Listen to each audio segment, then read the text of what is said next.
Fedra e um trabalho feito com os usuários do Hospital Luiz Pernambucano, que teve lá. Então, o mesmo trabalho gerou aquele e esse aqui, porque eu usei os desenhos dos usuários para trabalhar, né?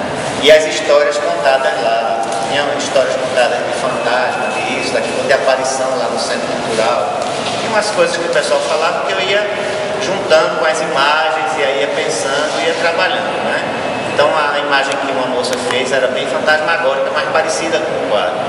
O outro já fez uma imagem que me intrigava porque ele passou 80% do tempo desenhando a moldura do quadro. E aquilo foi me agoniando, eu ficava circulando vendo, né? E eu disse, esse cara não vai desenhar a figura, né?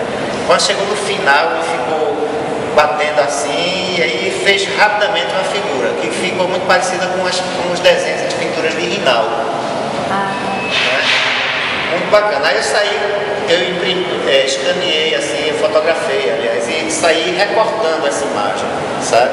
Aí cheguei num recorte que me sugeriu uma tela grande, que já estava montada, que eu usei essa daqui. E aquele outro, eu peguei o outro da Simone e escureci a lona toda com grafite. Quer dizer, a gente passou umas 3 semanas para escurecer essa lona. Inclusive os próprios usuários foram lá e riscaram e tal. Aí eu fui no processo inverso, que a gente em gravura chama maneira negra, que foi subtrair, né? Você retirar, você desenhar puxando os claros. Então ele foi desenhado com borracha. A lona ficou toda escura e o processo foi invertido, né? Eu fui apagando, fazendo o desenho, apagando. Então era assim, cada quadro, cada trabalho tinha uma história própria, né? E dependia muito do que estava acontecendo no local. Bom, Renato, eu queria que, se você pudesse, falasse um pouco, narrasse um pouco a história do cachorro, da criança, do IAC, do Procriança. É aquela lona que tem ali o cachorro morto. Um livrinho de memória daquele tem exatamente aquele cachorro morto com aquele texto dele, né? Procriança foi o último trabalho. A exposição já estava até marcada desde o ano passado, que tinha sido aprovado pelo Fucultura, e eu já estava com tudo definido, montagem e tudo. Mas aí eu tinha feito instituições de arte no trabalho, né? E quando eu estava já vendo internet, aqueles boletins do MINC, aí tinha um edital sobre um prêmio de interações estéticas, que eram residências artísticas em pontos de cultura. E eu fiquei curioso só com o nome do negócio, né? Era Prêmio de Interações Estéticas, um tracinho, residências artísticas em pontos de cultura. Eu nunca tinha visto um título tão grande, sabe?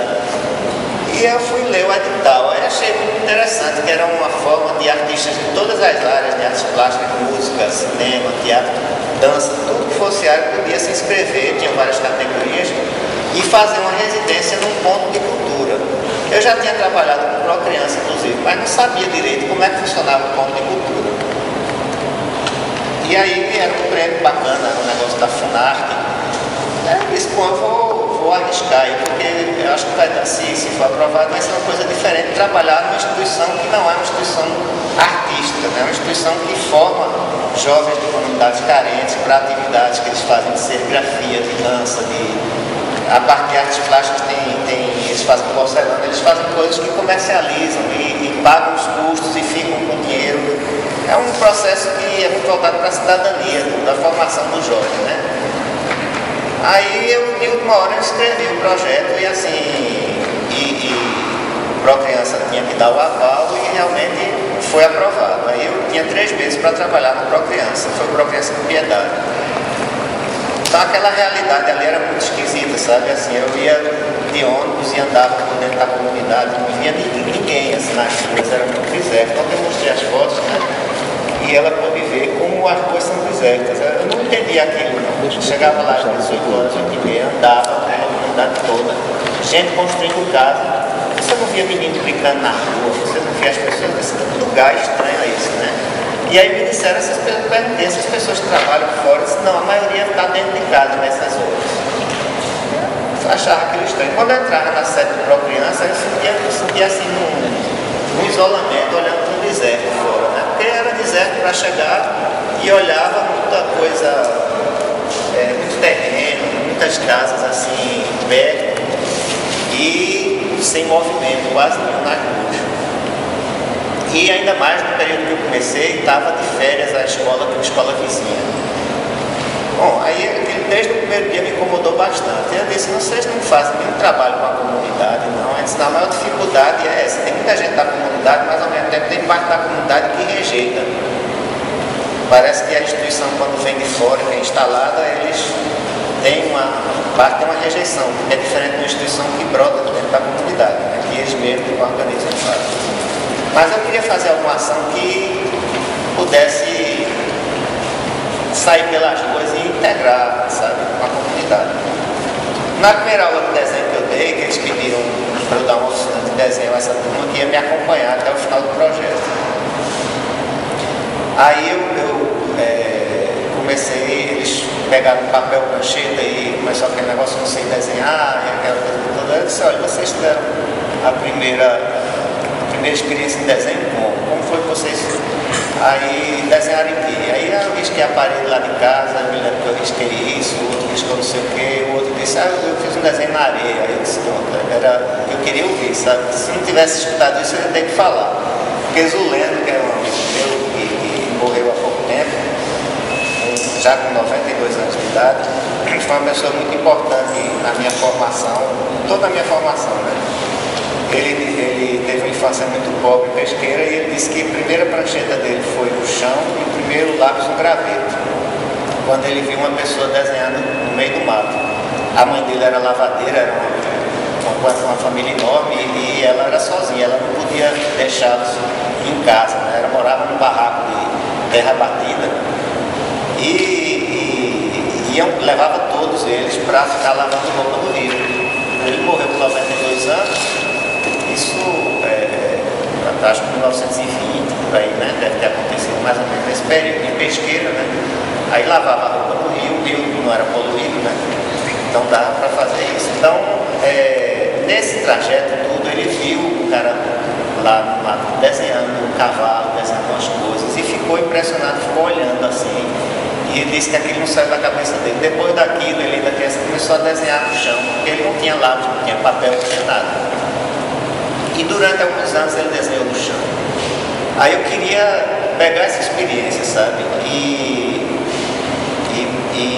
comecei a pegar um pedaço de pau e tudo. Foi todo mundo pro pátio para a criança desenhar. Era um grupo de adolescentes, né? E ficaram desenhando no chão e a gente registrando esses desenhos, fotografando, filmando. Depois jogaram um copo d'água e disseram, vamos um desenho, pegaram uma mangueira, começaram a desenhar e tudo. Todo mundo achou ótimo, foi para a sala de aula, todo mundo desenhou de papel também. Porque a questão do desenho não é papel e lápis, né? O suporte pode ser variado. E o chão também é um suporte. E aí a gente ficou, eu disse, eu quero fazer um trabalho na comunidade, aquilo que eu disse que queria fazer, eu queria fazer a partir disso, dessa experiência. A desenhar com graveto, o que é que a gente pode fazer com água. Aí começaram a dar sugestão, a gente pega bisnaga e desenha no chão. Aí eu disse, a gente pode pegar água e pigmento e misturar, porque quando chover vai lavar, né? As ruas de areia, então não vai ficar o desenho marcado. E a gente pegou realmente um dia e foi fazer. De manhã e de tarde a gente fez essa andada por toda a comunidade, né? E em alguns momentos as pessoas da comunidade criança perguntavam como é que fazia para se matricular no Procriança. Pegava as bisnagas e também começava a desenhar, quer dizer, as pessoas saíam de casa e davam depoimento, a gente gravava os depoimentos, quer dizer, foi uma coisa que funcionou do jeito que eu queria, sabe? E surpreendeu até, porque de noite, um dos professores que acompanha a oficina, ele mora na comunidade, disse que na quadra as pessoas ficaram perguntando quando é que ia ter de novo e tal. Me convidaram até para ir fazer aquilo novamente e eu vou quando o verão chegar. Aí, nesse dia que a gente foi caminhar, na parte da manhã, tinha um mau cheiro horrível no lugar já perto do Procriança, ninguém descobriu o que era. Mas todo mundo incomodado, né? Eu sei que na hora do almoço, um deles ficou tão intrigado com esse negócio, uns 3 deles, né, que foram procurar o que é que estava fedendo. Saíram